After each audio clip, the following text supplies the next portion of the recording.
So welcome back. So our first speaker for the morning is Charlie Fefferman from Princeton, who's going to talk about interpolation of data by smooth functions. Thank you. Hello. Okay, so it's a great pleasure, I would say, a command performance to be here because of my great admiration for Kuranishi as a mathematician and a human being. Unfortunately, I haven't done any work on anything related to Kuranishi's work for a long, long time. So the result of the above is that I'm giving a lecture which unfortunately is off topic. I picked as a topic something I've worked on for the last 20 years, interpolation and approximation. I understand it's off topic, but I hope that you find it interesting, and I'm grateful for the invitation. Okay, now I'm going to switch to a document camera. So this is going to be, okay, let's see here. My relationship with technology is uneasy, and there is a non-trivial chance that my internet connection will die, in which case, please somebody give me a telephone number I can call.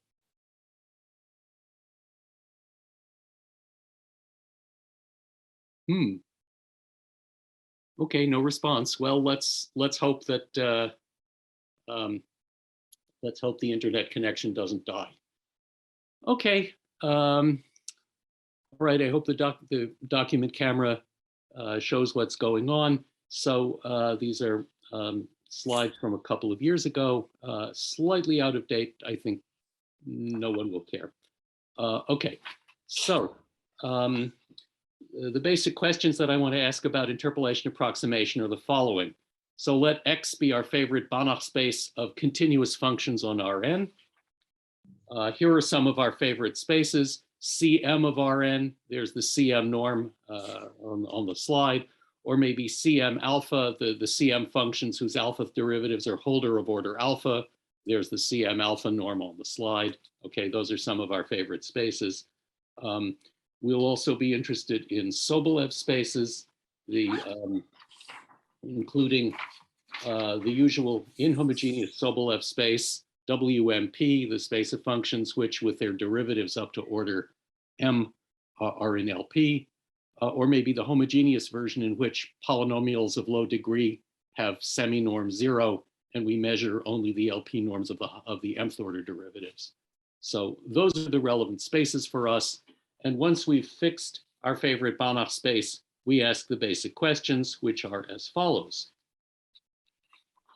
Okay, we're given some set E in Rn, maybe a horrible set, and given a function, a real valued function on that set, how can we tell whether the given function extends to a function capital F belonging to our space X of continuous functions? Moreover, if such an extension exists, how small can we make its norm? And what can we say about its derivatives at or near given points, at a given point in or near E? And can we take our extension capital F to depend linearly on the function to be extended? Moreover, suppose this set E from which we extend is finite. Capital N always denotes in these slides the number of elements of E. And in that case, can we compute an extension whose norm is nearly as small as possible? And how many computer operations does it take? When I say compute, I mean execute something or other on a computer. And can we compute the norm approximately, which will tell us whether it was a good idea to try to extend. If the norm is enormous, we shouldn't have tried to extend. Suppose that we demand that our capital F, our extension, agree with little f only approximately, perhaps to some given tolerance on E. How small can we then take the norm of an extension? And how can we compute an extension? Hello? Hello? Maybe someone should tell the speaker what? Let's look at the chat. Maybe someone should tell the speaker to move his lecture notes to the left. Thank you very much. Thank you. How's that? Is that better? Yeah, please interrupt, especially if there are glitches like that. Anyway, all right, so how can we compute such a thing? All right, so those are the basic questions. Let's start answering. Okay, we need a few notations and definitions. Remember, X is our space of functions. X of E is going to be the space of restrictions to E of functions in our space X. And the norm or semi-norm of F in X of E is equal to the inf of all possible norms of extensions. Okay, for our favorite X, X of E is then the set of all functions if E is finite. So it's the norm rather than the space that is of particular interest. Okay, now this inf may in interesting cases be an inf. It is typically not, the inf is typically not attained, and therefore one has the notion of an A optimal interpolant for a constant A. So if you have a function which can be extended, an A optimal interpolant for that function is a function capital F that extends the given little f and has its norm as small as possible up to a factor of A. So if A is maybe 10% or 2, that's interesting. If A is enormous, that's less interesting. Okay, now for us, just as a matter of notation, any constant that has anything to do with the letter C is going to be a constant that depends only on the choice of the function space X and has nothing to do with the particular problem that we're trying to solve within the space X. And so what we're going to try to do is to produce C optimal interpolants for such a constant C. Charlie, so sorry to interrupt you. Could you slide the slides down a little bit? Thank you so much. I'm sorry for the technical glitches. How's that? Perfect, thanks. Perfect. Okay, please interrupt if there's, if there's any such trouble, or for that matter with questions. All right, so quick tour of some of the known results. We're going to start with the space Cm of Rn. Okay, a little bit more notation. Jx of f, the jet of f at x is simply the nth degree Taylor polynomial of f. And script p is the space of all such. Okay. I'm going to start with the Whitney extension theorem, which is the opposite of a new result. It goes back to 1934. If you're given a compact set E and you're given an alleged Taylor polynomial Px for each x in E, then you ask, instead of extending a function, we extend the collection of Taylor polynomials. And so we ask whether there exists a function f whose jet at x is the given polynomial Px for all x in the set E. And so this is an easier version of the real problem being to extend functions rather than collections of Taylor polynomials. But Whitney gave a complete satisfying answer to this problem. And the answer is that the extension exists if and only if for some finite number m, these estimates hold. And these estimates are simply what follows trivially from the definition of the Cm norm and Taylor's theorem. So that's a complete answer there. And moreover, the smallest constant m for which those estimates hold is comparable to the least possible Cm norm.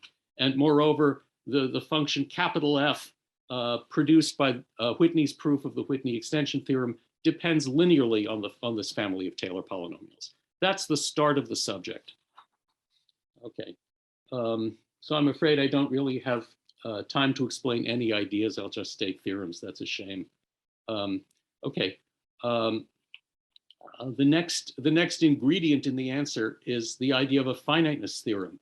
The first finiteness theorems were proven by the formerly Soviet, now Israeli mathematicians Yuri Brudny and Pavel Schwarzman. And for the foreseeable future, our Banach space X is going to be Cm of Rn, and the set E in Rn is going to be finite, arbitrarily large with unknown geometry, but finite. Okay, so the first finiteness theorem is this. Suppose you have a finite subset of the plane, and we're working in C2 of the plane. Then if you want to measure the norm of f in X of E, that is the least possible norm of an extension, it's enough to look at all possible subsets of E with at most 6 elements. And if each of those extends with a given bound for the norm of the extension, so if you can solve all 6-point subproblems, then you can solve the full problem with a norm comparable to the max of those little subproblems. In principle, that means that this guy can be computed, but there are an awful lot of 6-point subsets. So we'll deal with that in a little while. Okay, Schwarzman proved the analogous result for C2 of Rn rather than C2 of the plane, and also for C1 alpha of Rn, and that number 6, as in 6-point subsets, is replaced by the absolutely best possible constant 3 times 2 to the n-1 in dimension n. That's a rather strange looking number, but it's best possible. And then Brudny and Schwarzman extended that from C1 and C1 alpha to C1 with an arbitrary reasonable modulus of continuity omega. Okay, now there are an awful lot of 6-point subsets of an n-point set E, and so we're going to fix that with a refined finiteness theorem due to Boas, Klartag, and me. So the theorem is this. So we're going to fix our space X to be Cm of Rn, so M and N are fixed. And then there exist constants K and C. K is like the 6 in the previous theorem, for which the following holds. So let E be a finite subset. Notice I haven't specified the F yet, just the E. Then there is a list of little subsets, not all little subsets, but a list, where each one of these has at most K points in it. So that's like saying each one of these is a 6-point subset. Well, who knows how big this K is, but all right. So each one of these is little. And furthermore, the number of these little subsets grows only linearly in the number of points of E, like that. And now we introduce an F. So once we're armed with this list of little subsets, now we say that for any function F that we try to extend from E, its norm is dominated by a constant times the maximum of the norms of the little subproblems arising from the particular subsets here. So once you know these subsets, that means that you can compute this in the order of magnitude of this guy in linear time. And moreover, these guys can be computed using O of n log n computer operations, n being the number of points of E. So there's an efficient computation of the norm sitting there. Okay. Now, based on those finiteness theorems and their proofs and some further ideas, one can obtain an efficient computation of a nearly optimal CM extension. And here's how it looks. So first, I have to explain what it means to compute a function. Of course, computers might be able to produce numbers or actually approximations to numbers to some number of bits. But functions are more complicated things than numbers. And so what does it mean to compute a function? Here's what it means. We enter the data. There's the data. The computer program performs one-time work, and then it answers queries. A query consists of a point in Rn, and once we enter that query, the computer performs query work and responds by producing the jet of the function at the given point. That's what it means to compute a function. Now, we would like to do that with efficiently, that is making minimal use of computer resources, and the relevant computer resources are the number of operations, an operation being, let's say, multiply 2 numbers together or something like that, the number of operations used in the one-time work, the number of operations used to answer a query, and also the size of the RAM.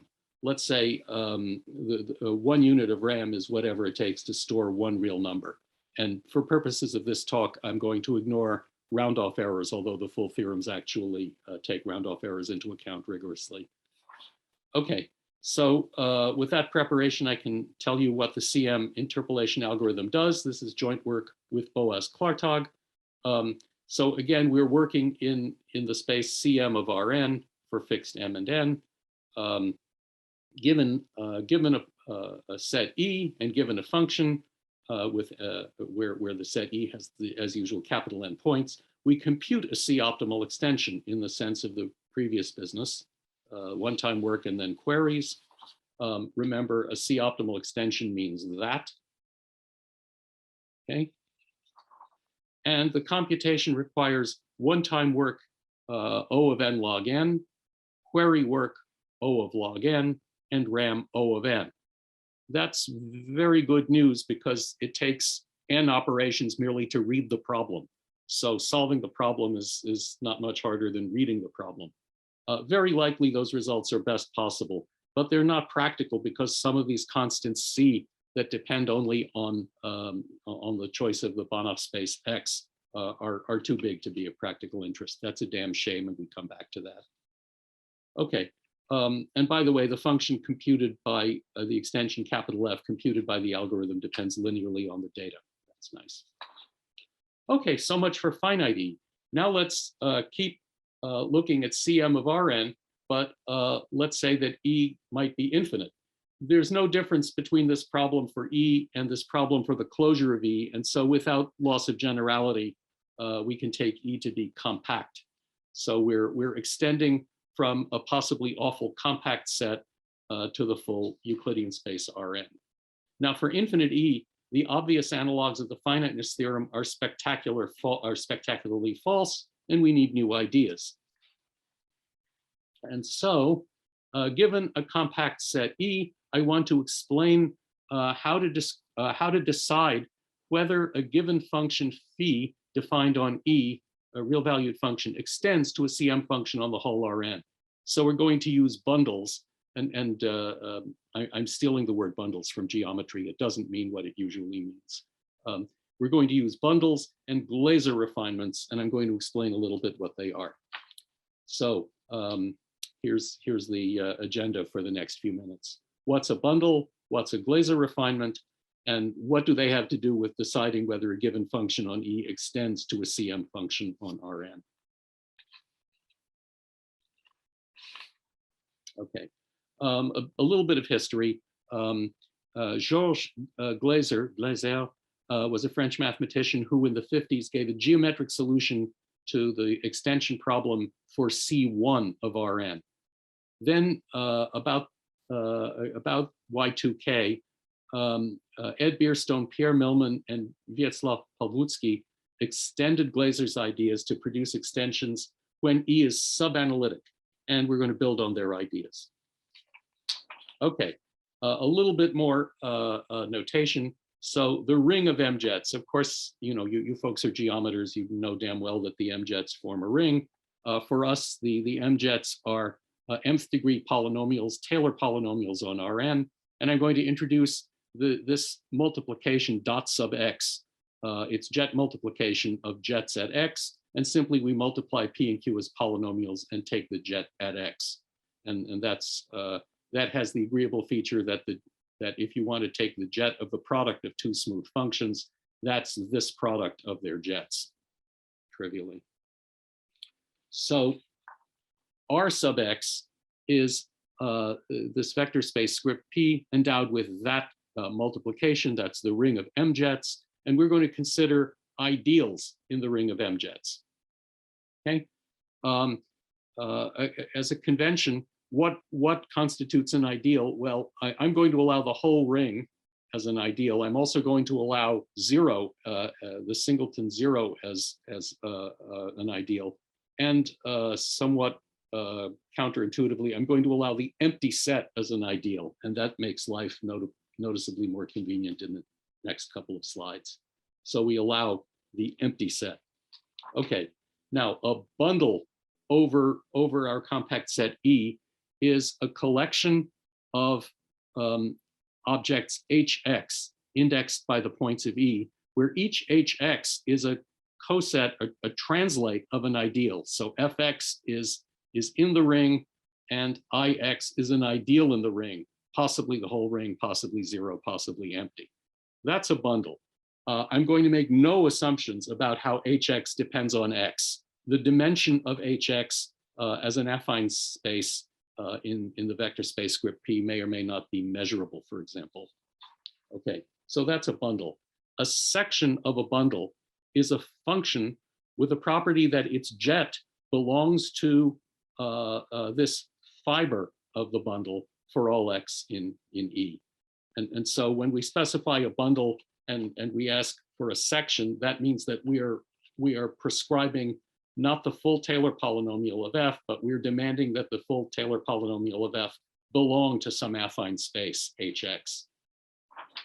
Okay, so note Of course, our bundle is allowed to have empty fibers because we allow the empty set as an ideal. And if so, then obviously there are no sections of this bundle. So there are plenty of bundles with no sections. Okay, I want to define a subbundle.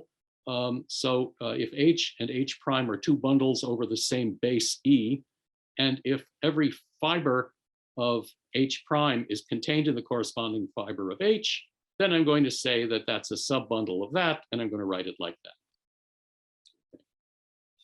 What on earth does this have to do with extensions? We'll see in a minute. So the generalized Whitney problem is, given a bundle, how can you decide whether it has a section? That's the generalized Whitney problem. Now, the claim is that the original Whitney problem, that is, given a function on the set E, can we extend it to a CM function for a fixed M? That question is a special case of the generalized Whitney problem. Moreover, the generalized Whitney problem can be solved, but in order to solve the generalized Whitney problem, you have to stay in the context of the generalized Whitney problem and not restrict attention to the particular case of extending a function. So we have to generalize the problem in order to solve it. Okay, so here's why extending a function is a special case of finding sections of a bundle. So here's a function that we're trying to extend. Let's say that fx is any particular polynomial whose value at x is equal to phi of x. For example, let's say the constant polynomial whose value everywhere is phi of x. Then let's take Ix to be the set of all jets in the ring Rx with a property that P of x, remember P is a polynomial, such that P at the point x is 0. And then let's take Hx to be Fx plus Ix. And then, all right, so that's a coset of an ideal. And then we form a bundle by collecting all of those together. So that's our bundle script H. If you just chase the definitions, you discover, first of all, that H is a bundle and that a section of H is precisely a function f in Cm that agrees with phi on E.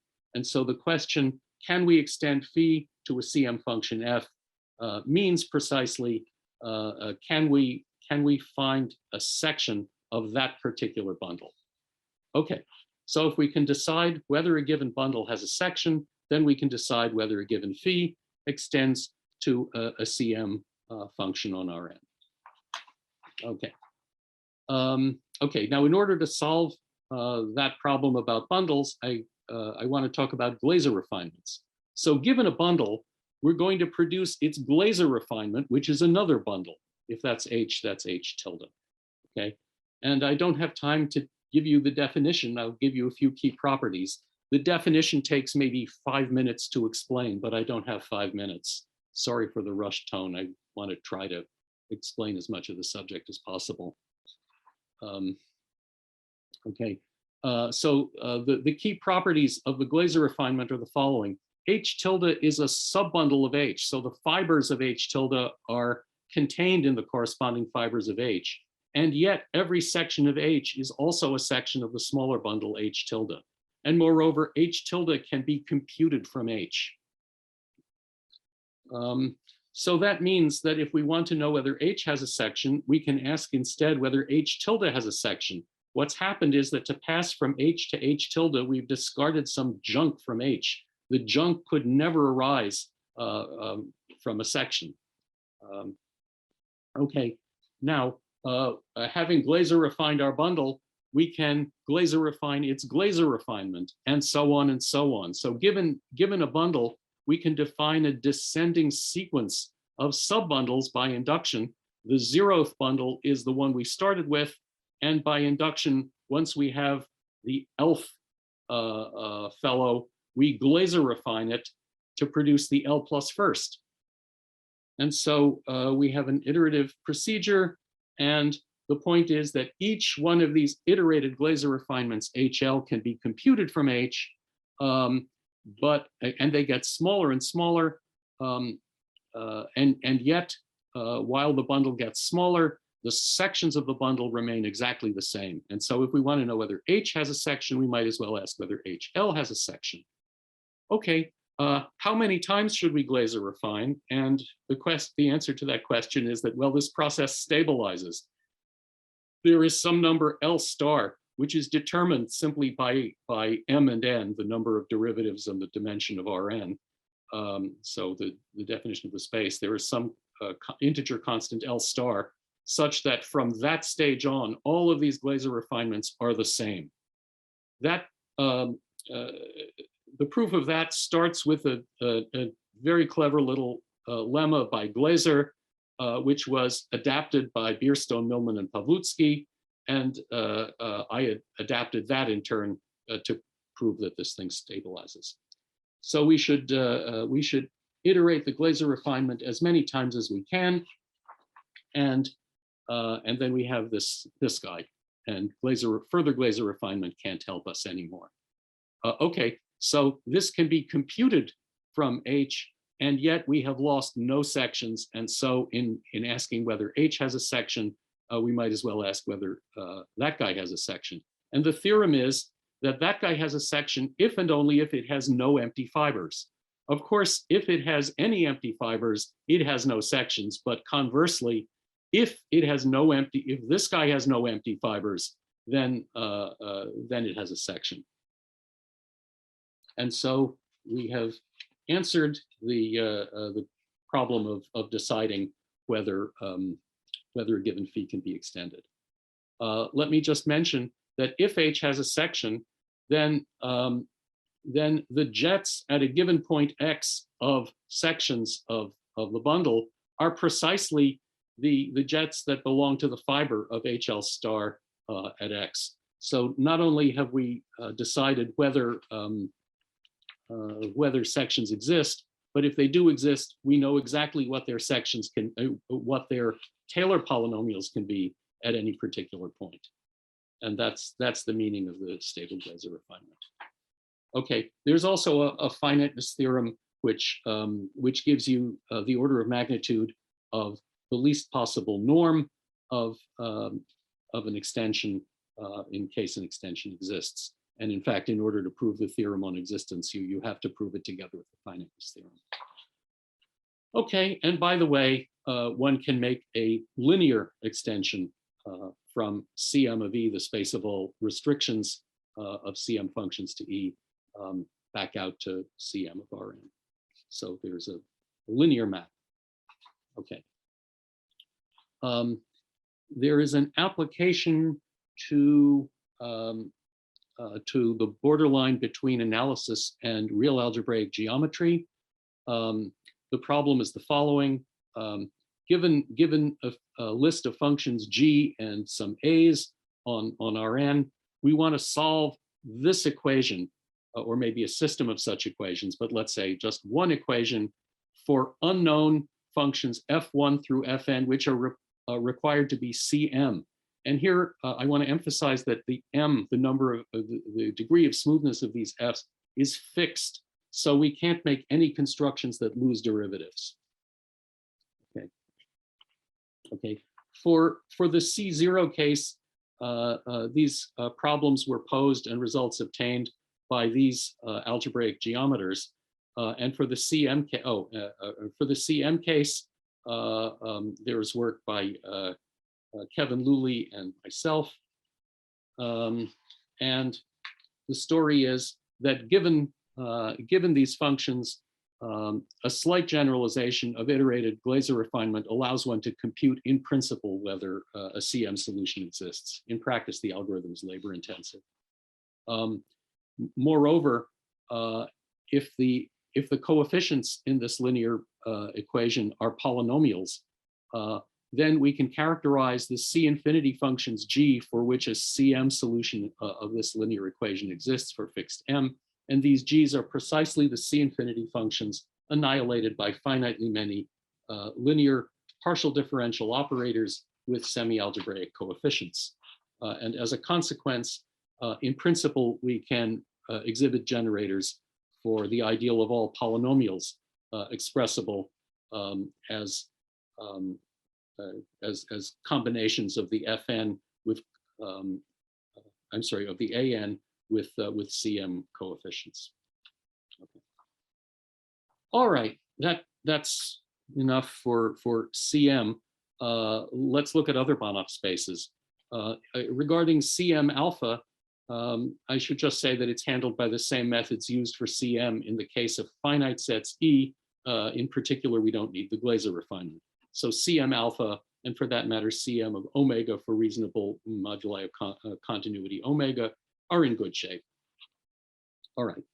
A few words, more than a few words, about Sobolev spaces. So remember, there's the inhomogeneous Sobolev space in which we measure the norm, the LP norms of all of F and all its derivatives up to order M. And there's the homogeneous version of the Sobolev space in which we only measure the LP norms of the top order derivatives. Okay, so that's our X. Okay, and recall that any constant that's written with the letter C depends only on X and therefore only on the parameters M, N, and P. And X of E is now the space of all restrictions to E of functions in X. And remember, the norm or semi-norm in X of E is the inf of the X norm or semi-norm of all possible extensions. Okay. Now, we're going to be interested in restricting a function in our Sobolev space to a finite set E. So we will be very unhappy if F is defined only almost everywhere. F had better be a continuous function. And that means that our P should be at least N over M. Going forward, I'm going to make the stronger assumption that P is actually greater than the dimension N, which by Sobolev implies that WMP is contained in Cm-1 of Rn.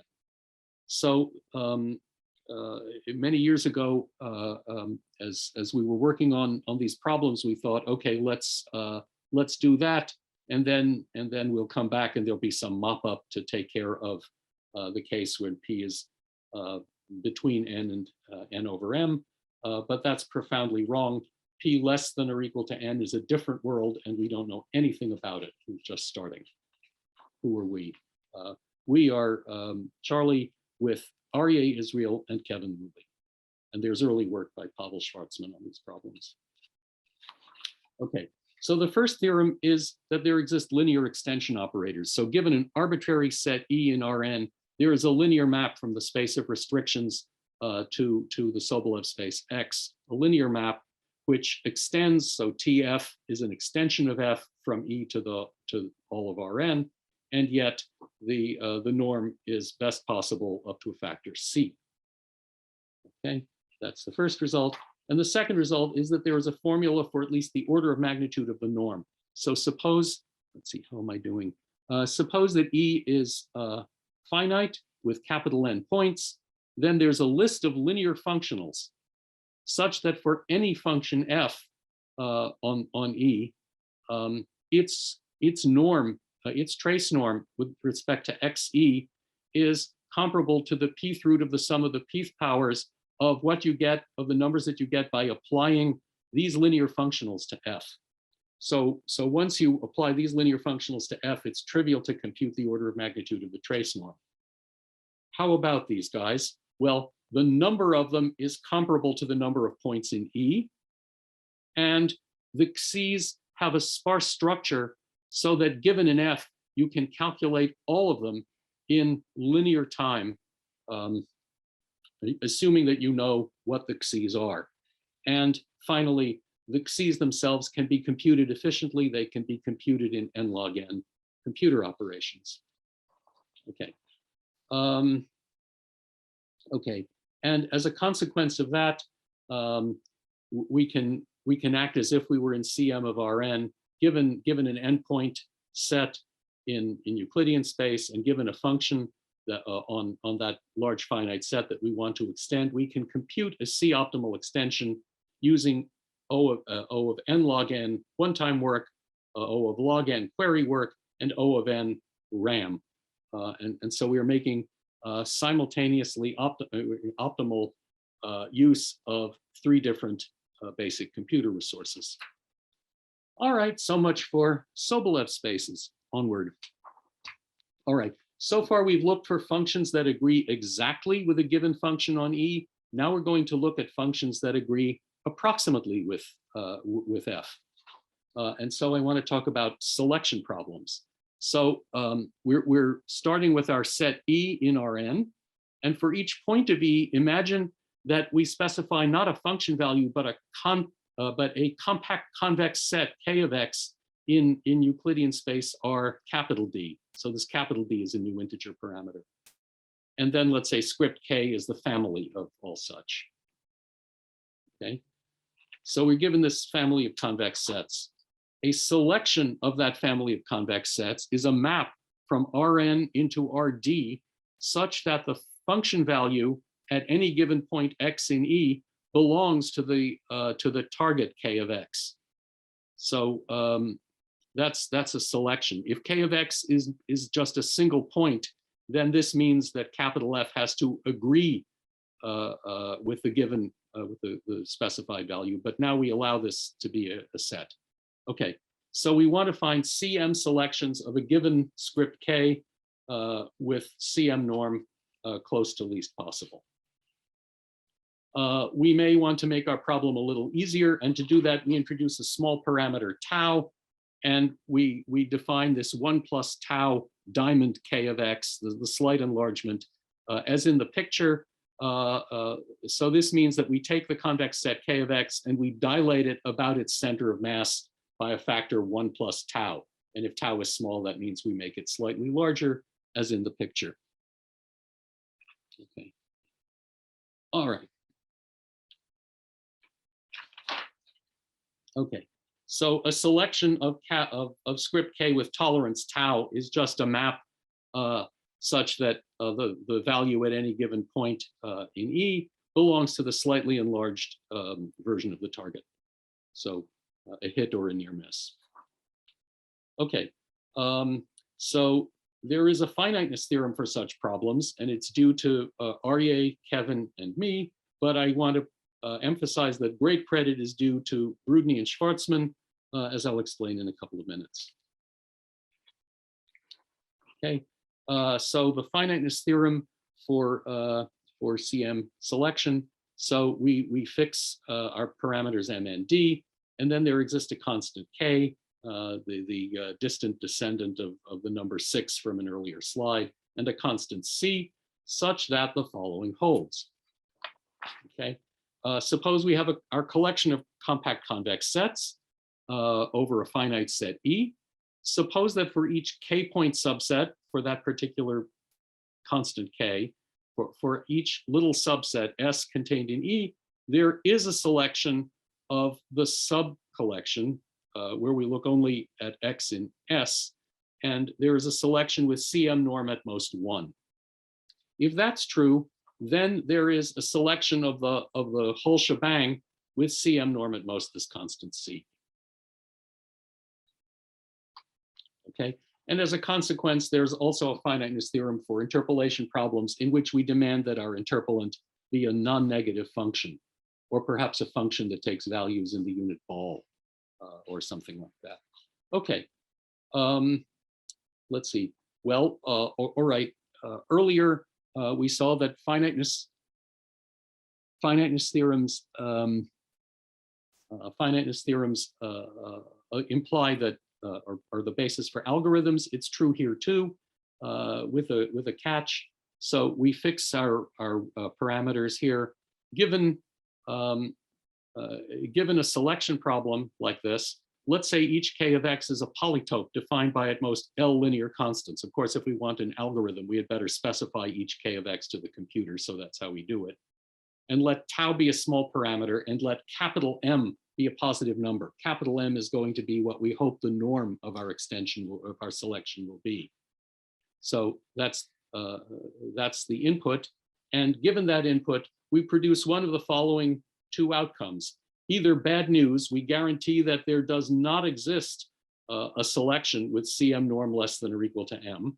That could happen, and then we simply say, oops, sorry, no can do.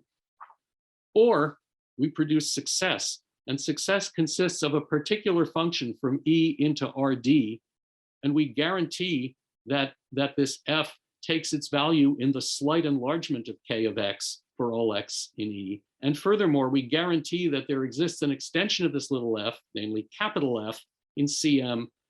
So an extension whose norm is, well, maybe not less than or equal to m, but less than or equal to a constant times m. And this constant now depends only on m, n, and d. Okay.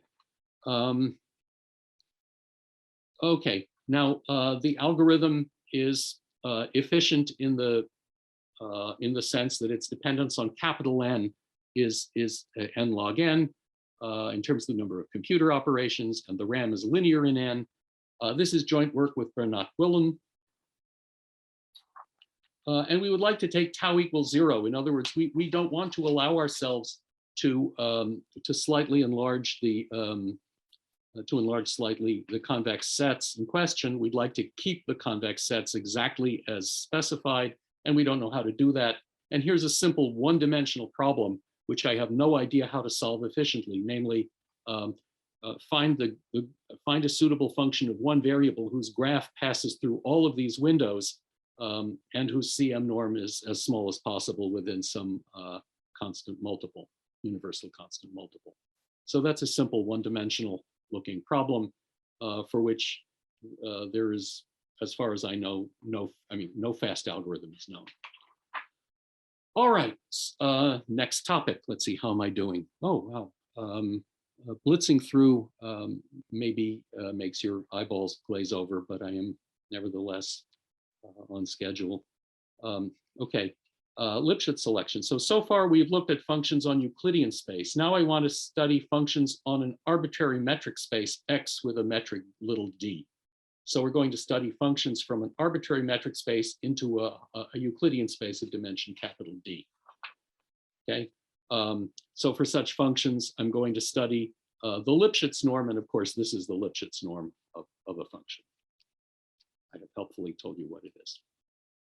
Okay, and now again, given a family of compact convex subsets of RD indexed by the points of our metric space, now a selection is a mapping from the metric space into RD, which takes values in the suitable targets. For each point X, f of X belongs to the target K of X. So that's a selection of the family.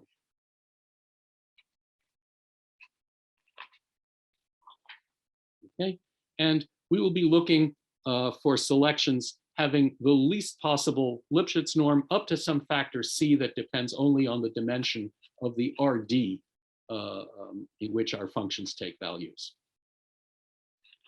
Okay, now let's see. Lipschitz selection first appeared in the work of Schwarzman and Brudny-Schwarzman as a tool to prove the finiteness theorems that I mentioned earlier for CM, CM alpha, and CM omega. But here we view it as an end in itself because we want to fit smooth functions to data. And where are our functions defined? If they're defined on a metric space, the only natural, well, not quite true, but it's reasonable to say that the only natural notion of smoothness is Lipschitz continuity. And so we want to fit Lipschitz functions to observations. Okay, and so joint work with Pavel Schwarzman, there is a finiteness theorem for Lipschitz selection. So given a metric space, given a family of compact convex targets, we assume that for each subset of the metric space with at most 2 to the d points, there is a Lipschitz selection of that subproblem with Lipschitz norm at most 1. And if that is true, then the whole problem has a Lipschitz selection with norm at most this constant depending only on d. Right, so let's see. This constant 2 to the d, that constant is best possible. And there are several variants of this theorem, which I do not have time to state. The theorem is proven in 2 steps. First, we prove a version of the theorem for metric trees. It's remarkable that the proof for Euclidean space can be adapted to the case of metric trees, even though a metric tree has very, very, very different geometry from Rn, as everyone knows. And then once we understand metric trees, then we can pass from metric trees to arbitrary metric spaces. So that's the strategy of the proof. All right, This doesn't exhaust the known results on Whitney problems, especially since these slides are a couple of years old.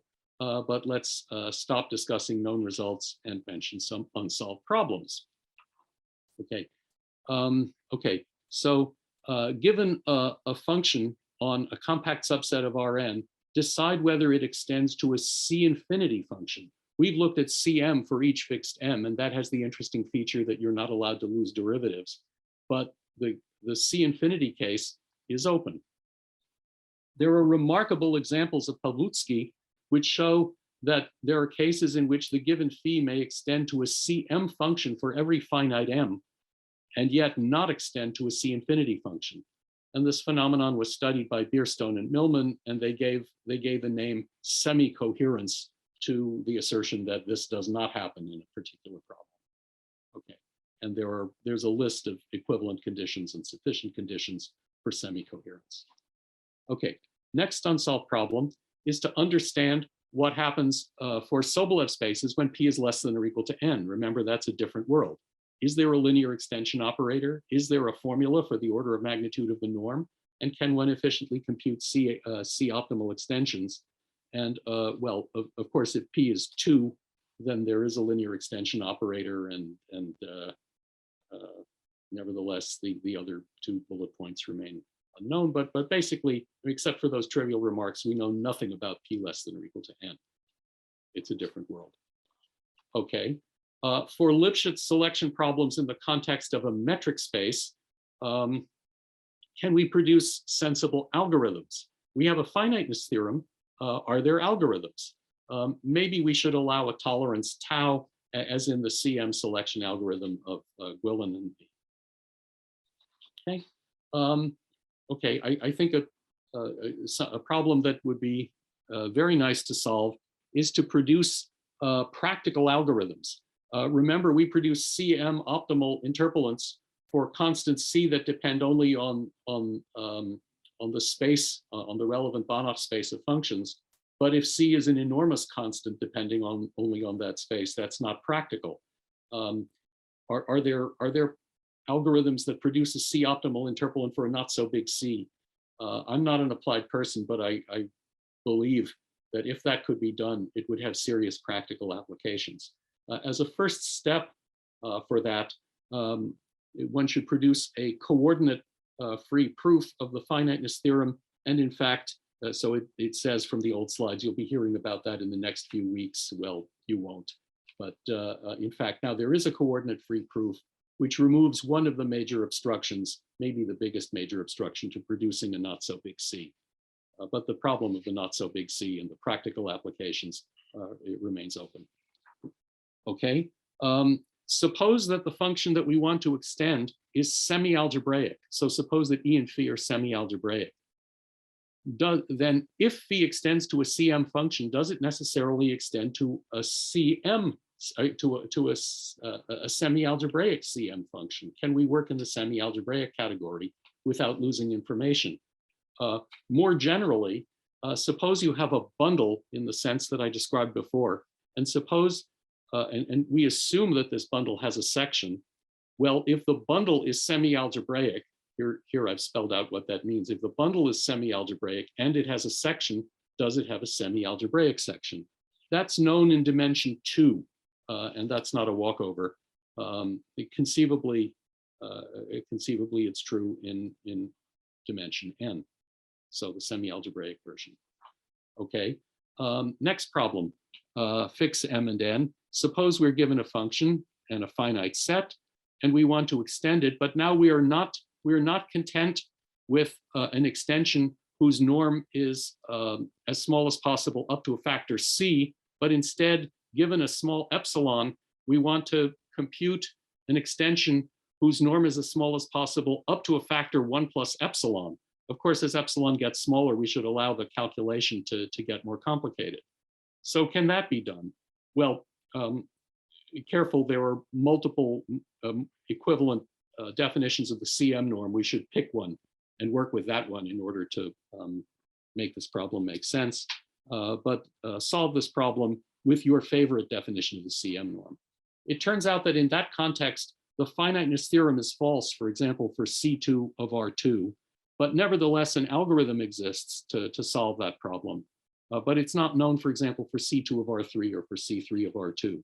So the problem is wide open, and the connection, the hitherto close connection between the finiteness theorems and algorithms is broken for this version of the problem.